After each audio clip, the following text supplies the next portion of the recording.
If we are talking about furnitures, there is no store that even come close to IKEA. If you want something cheap and reliable, you must go there.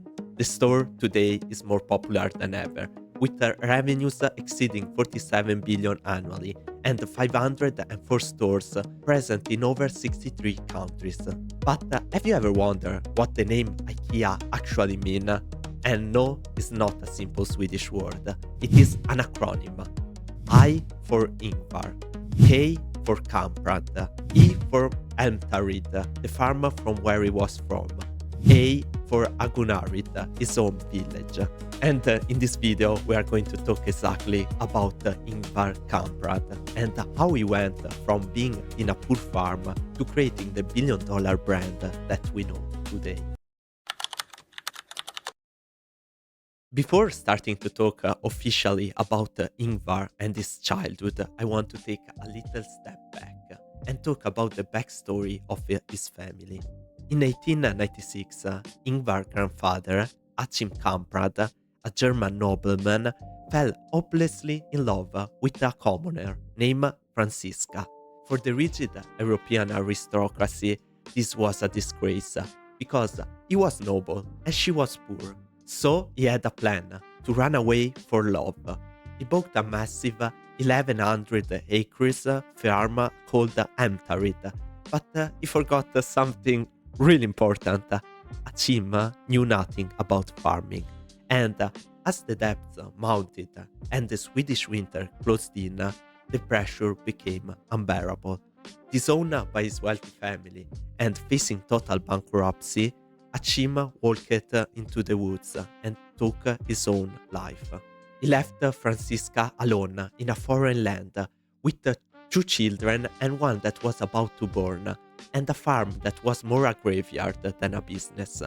Franziska, however, had more balls than most men, and she refused to give up. She raised her children alone while working on the farm. And one of those little children grew up to be Ingvar's father. I told to you this little backstory so that now you understand from who Ingvar took all the motivation and work ethic from. Ingvar was born in 1926, just before the Great Depression of the 29.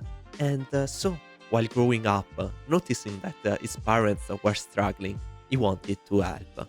At just 5 years old, he started selling matches. He cycled through the neighborhood, selling matches individually at a tiny markup. He was hooked. Sale became his new passion. Then he moved from selling matches to fish, then to Christmas decoration, then to ballpoint pens. He realized that the secret to wealth wasn't high prices, it was volume. But as he reached his teenage years, the world was descending into the chaos of World War II. As Ingvar prepared to launch his official business at age 17, he made a political choice that would come back to haunt him in the next decades. But this part of the story is for later. In 1943, his father gifted to him a small sum of money as a reward for his graduation, hoping that the young Ingvar would use that money for university. But Ingvar had other plans, and with that money, at just 17 years old, he registered his first business. He called it Ikea. Originally, Ikea was a mail-order business, selling anything Ingvar could find. Pens, wallets, picture frames. But in 1948, he made a pivot that changed history. He decided to sell furniture. Post-war Sweden was experiencing a housing boom, but furniture was a luxury. It was expensive, heavy, and only for the elite. Ingvar wanted to create a democratic design, beautiful things for the common person. He started selling chairs and tables through catalogs at prices so low that the public didn't believe they were real. They thought the furniture must be made of cardboard, and to prove them wrong, Ingvar opened a showroom in an abandoned workshop. He invited people to come sit on the chairs, touch the wood, and test the products. It was a massive success, too massive. The traditional Swedish furniture cartel was terrified. They saw this farm boy as a threat to their margins. They organized a nationwide boycott. They pressured every major timber supplier and factory in Sweden to stop selling to Ikea. If a factory worked with Ingvar, the cartel would never buy from them again. Ikea was weeks away from running out of stock. The dream was dying. Most entrepreneurs would have folded. But Ingvar did something no one expected. He didn't just find a new supplier. Desperate for supplies, Ingvar left Sweden and looked across the sea to Poland. It was a risky move. Poland was behind the Iron Curtain, but the labor was cheap and the wood was plentiful.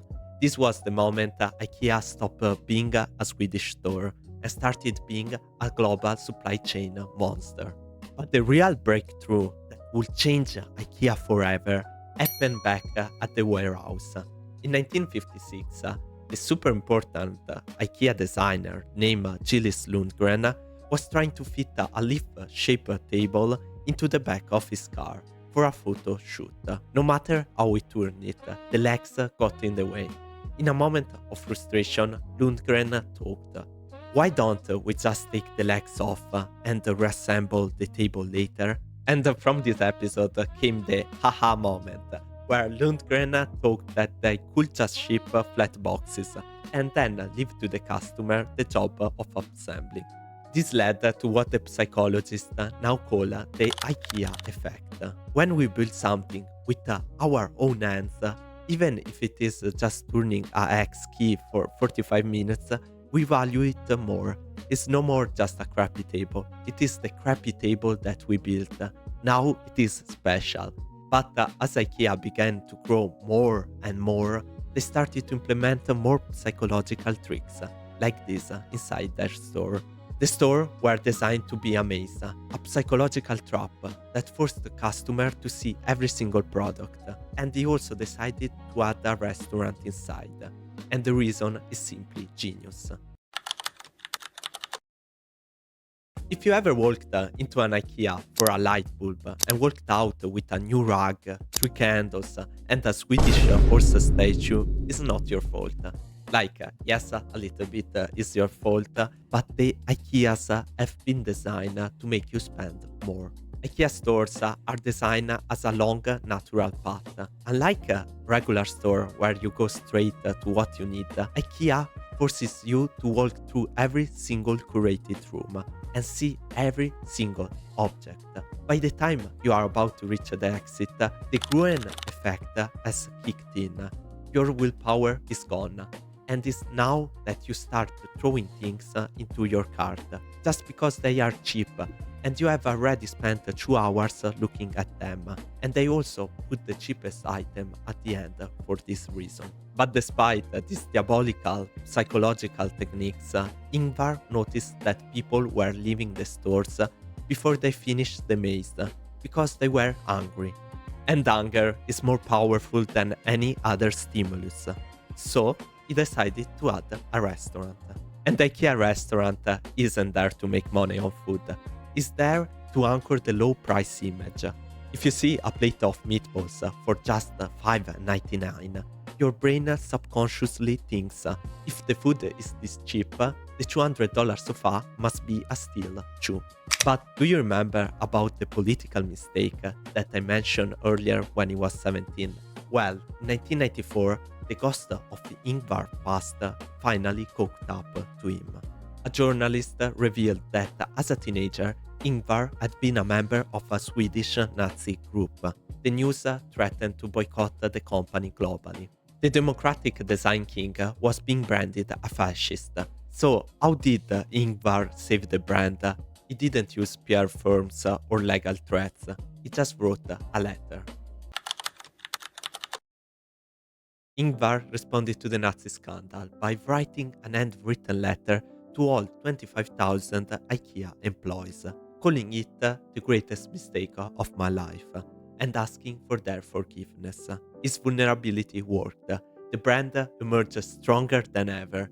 And if I have to add my own opinion, Luckily, all of this didn't happen in 2026, where the cancel culture is so strong and we tend to cancel one person for just one mistake.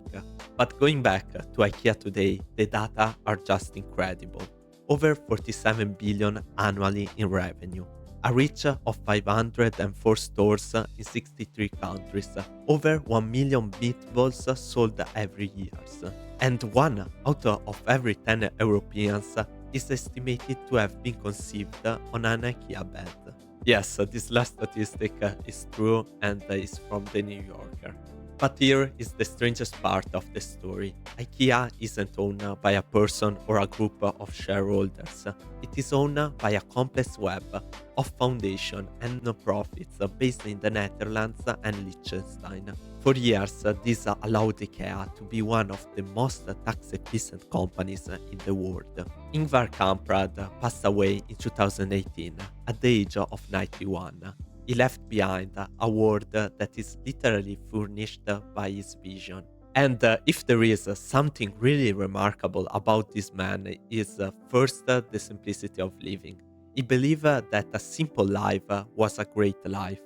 No fancy jets, simple economic flights. And the second thing that I really liked about him is the entrepreneurship spirit and the strong desire to make money, to create, to make better things. What today we would call the hunger for more. And all of these characteristics were particularly marked in this 5-year-old farm boy who started his career selling matches and ended up creating a billionaire brand. Thank you for watching. Remember to subscribe because it is really important to support the channel. And I think that you might also like the story of Starbucks. The video is right here.